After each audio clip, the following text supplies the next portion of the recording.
আমি আগের এপিসোডে আপনাদের বলেছিলাম যে মিউচুয়াল ফান্ডের আন্ডারলাইন অ্যাসেট হচ্ছে equity instrument, debt instrument, commodity মানে গোল্ড বা সিলভার এবং রিয়েল এস্টেট। চলুন এইগুলো সম্বন্ধে এটা কি একটু সিম্পল এক্সাম্পল দিয়ে আজকে ডিসকাশন করা যাক। মনে করুন 4 জন ফ্রেন্ড মিলে একটা চায়ের বিজনেস স্টার্ট করলো। প্রত্যেকে ধরুন 1 লাখ রুপিস করে ইনভেস্টমেন্ট করেছে। তাহলে টোটাল 4 লাখসের তাদের পেড আপ ক্যাপিটাল। এবার প্রত্যেকের ইকুইটি শেয়ার পার্সেন্টেজ, এটাকে বলা হয় ইকুইটি ইনভেস্টমেন্ট। এখানে ইকুইটি শেয়ার হচ্ছে 25%।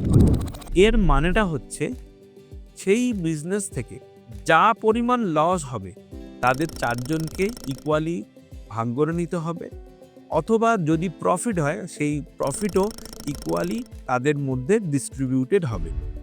এই যে 25% করে প্রত্যেকের হাতে ইকুইটি শেয়ারস থাকলো, এই জিনিসটাকেই বলা হয় ইকুইটি ইনভেস্টমেন্ট। এবার ধরুন এদের বিজনেস খুব রমরমিয়ে চলছে, এদের আরও ক্যাপিটাল দরকার। এরা দুরকমভাবে মার্কেট থেকে ক্যাপিটাল তুলতে পারে। একটা হচ্ছে XYZ কারুর কাছে গিয়ে বলতে পারে যে আপনি আমাদের এখানে আরও 1 লাখ টাকা ইনভেস্টমেন্ট করুন, আমরা আপনাকে আমাদের 20% শেয়ার দেবো। 1 নম্বর, তার মানে তিনি তাদের এই বিজনেসের একজন পার্টনার হয়ে যাবে। আমি একটা এক্সাম্পলের জন্য বললাম, এই পার্সেন্টেজ অফ শেয়ারগুলো যে কোনো অ্যামাউন্টও হতে পারে।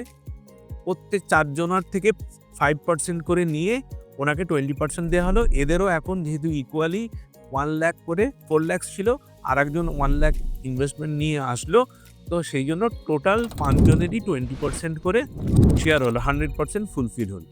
তাহলে সেখান থেকে যদি ইনকাম যা আসবে, ধরুন বছরে 1 লাখ টাকা ইনকাম এলো, তাহলে প্রত্যেকে 20,000 টাকা করে ভাগ করে নিল, বা 1 লাখ টাকা লস হলে প্রত্যেকে 20,000 টাকা করে লস বিয়ার করতে হলো। আর একটা উপায় হচ্ছে যে তারা বলল যে না, আমরা আমাদের লস বা প্রফিট কারোর সাথে শেয়ার করব না, মেনলি প্রফিটই হয়, আমরা কারো থেকে ধার নেব, কোনো ব্যাংকের থেকে হোক বা কোনো ইন্ডিভিজুয়াল পার্সন থেকে হোক, যে ওনার থেকে আমরা একটা 1 লাখ টাকা ধার নেব, তার এগেনস্টে আমরা একটা ঋণপত্র সাইন করে দেবো। একটা কন্ডিশনস লেখা থাকবে যে আপনাকে আমরা 10 বছর ধরে শুধুমাত্র ইন্টারেস্ট দেবো, ধরুন এক্সাম্পল 8% কি 10% রেটে প্রতি বছর দেবো, এবং 10 বছর বাদে আপনাকে আপনার ক্যাপিটাল 1 লাখ টাকা ব্যাক দেবো।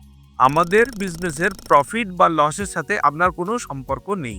এই যে কন্ট্রাক্ট পেপারটা হলো, এইটাকেই বলা হয় ঋণপত্র বা ডেট পেপার, ডেট ইনভেস্টমেন্ট। মানে এখানে এই কোম্পানিটা একটা বন্ড ইস্যু করলো, এবং যিনি ওনাদের ধার দিলেন তিনি ওই বন্ডটা কিনলেন। এবার বুঝতে পারছেন যে ডেট ইনস্ট্রুমেন্ট কাকে বলে। তার মানে যিনি ধার দিলেন ওনাদের বিজনেসের আপ ডাউনের সাথে কোনো সম্পর্ক নেই। উনি বছরের শেষে প্রত্যেক বছর 10% রেটে ইন্টারেস্ট পেয়ে যাবেন, মানে 10,000 টাকা করে ইন্টারেস্ট পাবেন, এবং 10 বছর বাদে ওনাকে 1 লাখ টাকা ফেরত দিয়ে দেওয়া হবে। এখানে কি তাহলে রিস্ক কম? সাধারণত দেখে মনে হয় যে এই ইনস্ট্রুমেন্টটাতে রিস্ক কম, কিন্তু এর মধ্যেও 2-3 টাইপসের রিস্ক থাকে। এই রিস্কটা কি? 1 নম্বর, এই 4 জন যারা বিজনেসটা স্টার্ট করলো, তারা যদি ওই টাকাটা ফেরত দিতে না পারে, ইনসলভেন্ট হয়ে যায়, তাহলে কিন্তু তার পুরো টাকাটাই, মানে পুরো 1 লাখ টাকাই লস। সেটাকে বলা হয় ক্যাপিটাল রিস্ক। আরেকটা হতে পারে যে ধরুন 10 ইয়ার্সের জন্য কন্ট্রাক্ট ছিল, 5 ইয়ার্স বাদে বা 4 ইয়ার্স বাদে যিনি ধার দিয়েছিলেন ওনার নিজস্ব আরও টাকা দরকার, মানে ওই 1 লাখ টাকাটা ব্যাক দরকার। তখন তো লিকুইডিটি রিস্ক, মানে এরা তো ফেরত দেবে না, বলবে 10% করে ইন্টারেস্ট দিচ্ছি, তারপরে কেন আপনাকে আমি ফেরত দেবো। তখন তিনি কি করতে পারেন, ওই যে ডেট পেপারটা আছে, ধরুন তার আরেকজন XYZ, তিনি ইনভেস্টমেন্ট করার জন্য রেডি 1 লাখ রুপিস। তাকে বলবে যে ভাই তুমি আমার এই পেপারটা নিয়ে নাও, আমাকে ওই 1 লাখ রুপিসটা দিয়ে দাও, মানে এটা মার্কেটে উনি সেল করবেন। এবার তিনি কি দেখবেন যে ব্যাংকের রেট 10%-এর থেকে বেশি না কম। তার মানে ব্যাংকের রেট যদি কমে যায়, তখন বলবে যে ঠিক আছে তোমাকে দিলাম। তখন এ বলবে, যিনি অলরেডি এক্সিস্টিং যে ধার দিয়েছিলেন, তিনি বলবেন যে ভাই তুমি তো ব্যাংকে 8% পাচ্ছ, আমার তো পেপারটা 10%, তুমি আমাকে কিছুটা প্রিমিয়ামে দাও, মানে 1 লাখের জায়গায় তুমি 1 লাখ 3-5 যেকোনো অ্যামাউন্ট একটা ওদের মধ্যে যেটা নেগোসিয়েশন করা ঠিক হবে সেটা হবে। তার মানে তখন ব্যাংকের রেট যখন কমে যায় তখন বন্ডের রেট বাড়ে, প্রিমিয়ামে বিক্রি হয়। এবং যদি উল্টোটা ঘটে, ধরুন এফডি রেট বেড়ে গেল 11% হয়ে গেল, তখন বললো কেন ভাই আপনার থেকে নেবো, আমি তো মার্কেটে ইনভেস্টমেন্ট করলে ব্যাংকের এফডি ইনভেস্টমেন্ট করলে 11% পাচ্ছি, কিন্তু ওনার টাকাটা দরকার। তখন বলবে ঠিক আছে একটা ডিসকাউন্টে আপনাকে দিয়ে দিন 90%, 90,000 বা 95,000। তাহলে একটা রিস্ক কিন্তু থেকে গেল, এটাকে বলে মার্ক টু মার্কেট রিস্ক। তাহলে ডেট পেপারেও কিন্তু রিস্ক থাকে। সবচেয়ে বড় রিস্ক হচ্ছে ক্যাপিটাল রিস্ক, আর একটা হচ্ছে মার্ক টু মার্কেট রিস্ক।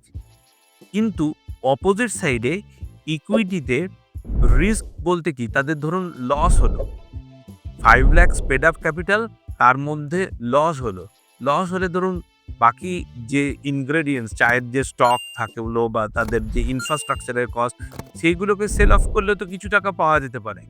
একদম পুরো জিরো হয়ে যাওয়ার চান্সেস কম। বা ধরুন কোনো একটা পার্টিকুলার ইয়ারে লস হলো, হতে পারে, কিন্তু তার পরের বছরে ওরা আরও ভালোভাবে মার্কেটিং করলো, সে বছর আরও ডবল রিটার্ন এসে গেল।